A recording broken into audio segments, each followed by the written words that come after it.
Neng nilai bahasa Inggris orang mah. Urang atuh nilainya alus. Heueuh nya. Inung bapak urang mah palalinter bahasa Inggrisna. Ah manya.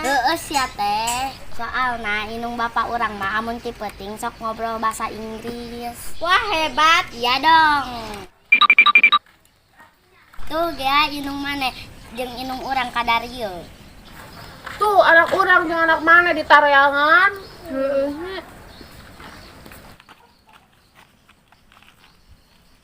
Ica di teangan ku indung teh. Kan keur ngobrol jeung si Gea. Ibu si Ica mah jagoan bahasa Inggrisna. Heueuh nya. Neng mana mah bisa ngadidik budak teh? Iya dong, harus. Ibu turutan atuh. Turutan naon Gea? Ngobrol bahasa Inggris jeung si Ayah.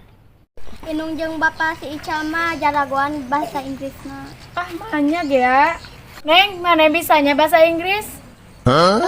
Tuh, eta cek si Ica. Ica sih nggak bohong. Ah henteu bener. Emang Inung jeung bapak mana ngobrolna kumaha? Amun bapak urang ngomong sok ditemalan ku inung urang. Kumaha ngomongna? Amun inung urang ngomong, oh no. Ditemalan ku bapak urang, oh yes. Kawalat ya.